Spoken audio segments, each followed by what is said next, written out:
Dr. Chijioke Ikechukwu is a renowned economist, a vice president of the Abuja Chamber of Commerce. He joins me live from Abuja to continue this conversation. Dr. Chijioke Ikechukwu, thank you so much. It's good to have you on the show. It's my pleasure always. Yeah, Doc, I think I would like to first of all get your views with regards to what we've seen with regards to the Naira and the greenback. We see that there is this reversal when it comes to the rate, and there's been a bit of stability. In your thoughts, what do you think is responsible for this? So many things are responsible. From the moment the CBN had the unification of the FS rates, of course, a lot of pundits, a lot of people criticized that. But of course, for us, the players, we advocated for that unification, and it happened. And so that was just, first of all, the right step in the right direction that took place then. Of course, there came the willing buyer, willing seller market, where just come in, bring in what you have and take what you want. And that has also stabilized the market, just like we expected. The number of bureau de change players, companies, were reduced through revocation. Many of them who were not complying by the rules were removed from the system. And of course, we also know that the capital base of bureau de change increased. The tier 1 was increased to 2 billion naira, and tier 2 to 500 million. Of course, that removed the print players from that particular market. And so it was easy for CBN to monitor and examine and supervise the number of bureau de change that remained. And of course, there were interventions that reduced because obviously, according to CBN, it's not really that which will continue to happen. And so it's reduced. And of course, we saw that there were the clearing of the FX obligations of the country, and CBN cleared all those obligations, remaining some of those ones that are being investigated today that will take a little while to be done. We have seen that going on, and just recently, I think in December, there was this electronic foreign exchange matching system that was introduced by system, where the buyers and sellers of FX will be on one platform, and they will just automatically buy and sell. And these are some of the things that are meant to remove malpractices that have been existing in the past.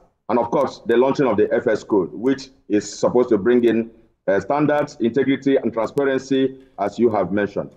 So these are the things that are actually aimed at stabilizing, and we have achieved that. We have achieved the stability. Before now, it was difficult for anybody to plan with the exchange rate of the country. But today, anybody can plan because the rates have been stable reasonably. Of course, we also expect that rates should come lower than where it is right now. But it's a gradual process. When the chiefs are down and all the policy implementations take place, we expect that the rates are going to gradually come down. So are we still at that point where we ask ourselves if our currency is rightly priced, considering the exchange rate to the dollar, looking at that expectation that there's supposed to still be a drop? Are we still looking at it? Is our currency really appropriately priced at the moment if we are to analyze it? What's your take on that? To the extent that the demand and supply of this currency are able to manage themselves, to that extent, we're going to have good pricing for our Naira. Once we continue to increase our foreign revenue base, foreign currency revenue base, for using all the various sources that we know today, if we increase that base, we are obviously going to be having enough of the foreign currencies available for anybody that wants it. So once the supply continues to grow and demand reduces, we will have our rates coming low. Right now, if we say it is not well priced, I wouldn't know what the price should be, but what we can do to bring down the rates is just to ensure that our foreign currency revenue base will continue to increase, and there are many avenues we can actually increase that. So that is what we have to continue to work on to ensure that we have enough supply of foreign currency. Anyway, on a lighter note, some say it should be 1,300. I got an analyst that told me that it should be like 1,000 naira if the right things are done. But let's see how that plays out, Doc. Very, very, very interesting stuff. But you see the CBN saying business, it's not going to be business as usual. And that is something that is something that I want us to also look at. Do you think that all of those lapses that we used to have before now, that used to create room for arbitrage, that used to create room for sharp practices in that market, do you think that has been addressed moving forward? You know, it's a gradual process. They met a situation that was badly disorganized.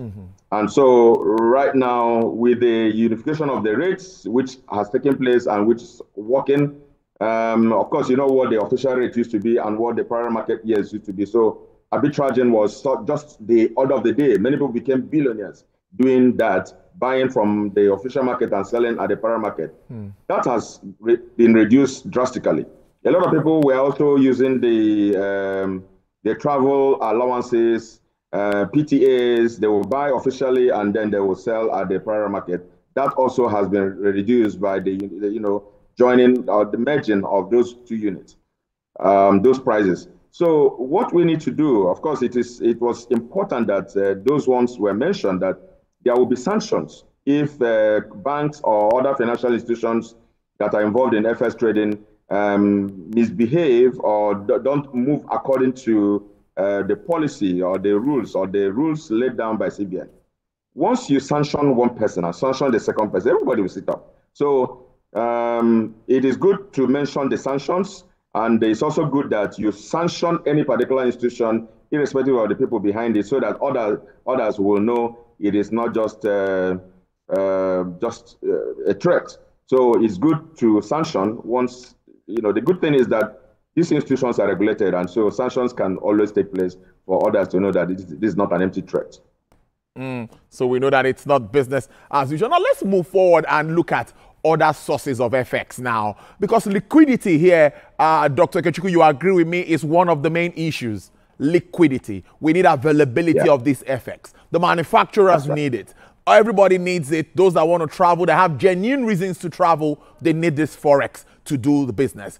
So what more do you think can be done with regards to making it available? We see a NIDCOM chairman going everywhere trying to educate people, telling them the reasons why they need to bring in more FX into the countries. What other sources do you think we can take advantage of at this time to get more liquidity into that market? All right. So once we have an increase in the foreign direct investment, an increase in the foreign portfolio investment, we're going to have, these increases can just happen with a little change of policy and encouragement. Once there is stability that we're seeing today, and once there's security that we are beginning to enjoy gradually. So the next thing is just to make export a major deliberate policy area to drive our revenue base in foreign currency. We'll have to continue to encourage export and give every benefit that people can have if they get into export. I know the country has a lot of such benefits for export businesses, so we need to sustain them and ensure that exporters have a safe haven right now to do a lot of exports and bring in the revenues. We need to also look at all those things that are reducing our oil revenue base. In the past, we talked about the theft, oil theft. We need to close those gaps and ensure that we get enough revenue from the oil. The gas supply, our gas supply is just one latent area we have not fully optimized revenue from. And so it is just one area we must ensure that we continue to have good revenue and increase the revenue base coming from gas, because we have enough deposit of gas. So once we put that in place in the short run, I'm talking about short run now, in the long run, a lot of things can really happen. Tourism is one place that we will continue to talk about that is a major earner of foreign currency. Unfortunately, we are not anywhere in tourism. Again, our solid minerals is just also one area we have not tapped at all. So these are all areas we need to move into to ensure that we have many pockets of revenue base coming from everywhere into the coffers of Nigeria. So these are the things we need to do in the short run to ensure that we increase our revenue. With exports now, Dr. Kechuku, a lot of work needs to be done around that space. We've had you on this program speak around the AFCFTA. We've had you on this show talk about how we can move our products more out of the country. But with your assessment, you're the vice president of the Abuja Chamber of Commerce, and you know what I'm talking about, what your members go through trying to do some exports out of this country. Now, what's your assessment of what we used to have before now? Because if we don't get it right, this issue of liquidity will continue to be on the front burner. So what's happening and what more can we do to make export easier, simpler for people to be able to partake in? I remember going to a few manufacturing companies in the past growing up, and I saw that they had export department. And, you know, I asked a few questions. Export departments were there to ensure that their products were exported outside this country. And that worked a lot. If you know the number of factories that were shut down for one reason or the other, those are the things that have reduced the flow of foreign currency revenue. We need to, like I said, be deliberate about growing our exports again and looking at those particular items, those particular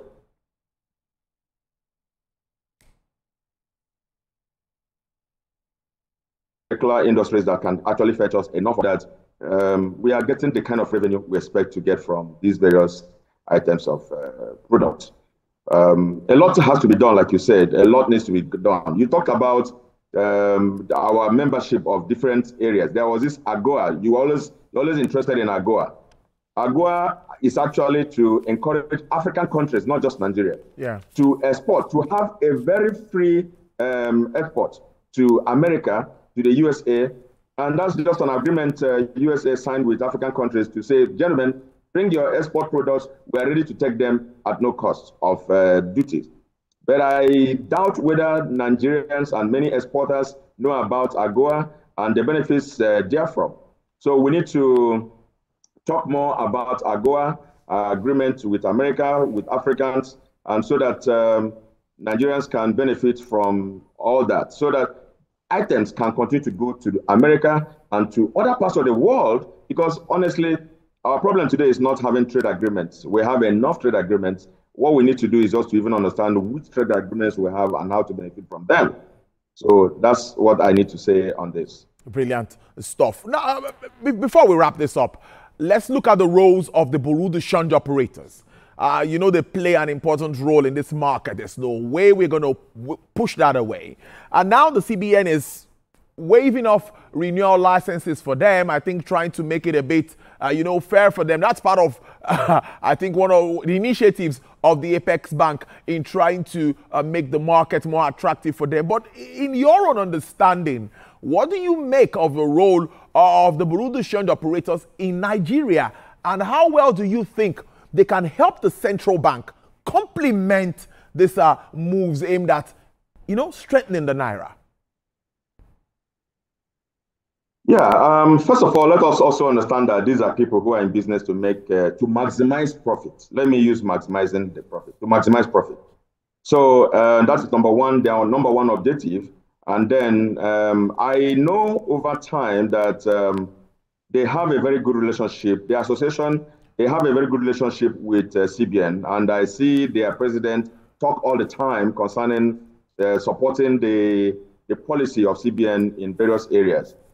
So I know that they have a lot of relationship. And I also, it's a good one when I read that there was a waiver, 2025 waiver of renewal, the license renewal fee has been waived for them.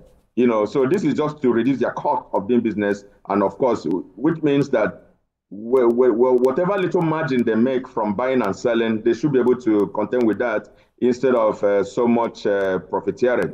So everybody has to work towards ensuring that the exchange rate is reduced, including them. And so we'll need to advocacy with them, and the moral situation with them will continue to help, so that they know that they have some moral obligations to ensure rates don't continue to increase. So the CBN has a lot of duty to continue to interact with them, just using moral suasion. Okay, before I let you go now, you mentioned foreign direct investments and foreign portfolio investments, which of course is what we also need to help shore up our external reserves and all of it. But with the present state and the present move by the Apex Bank, do you think that we have that market confidence to drive that needed FDI and FPIs at this time? You see the president just got back from Tanzania. He's been going everywhere talking about investments and investments. But do we have that market confidence at this time to drive this investment? Yeah, I'm sorry if you are hearing me. I didn't hear any question. I think the network became... All right. Can you hear me now? Can you hear me now? Okay, I can hear you. I can hear you right. I'm talking about FDIs and FPIs. I'm asking you, do we have the right market confidence? Are we driving that confidence that will make us get the needed FPIs and FDIs at this time?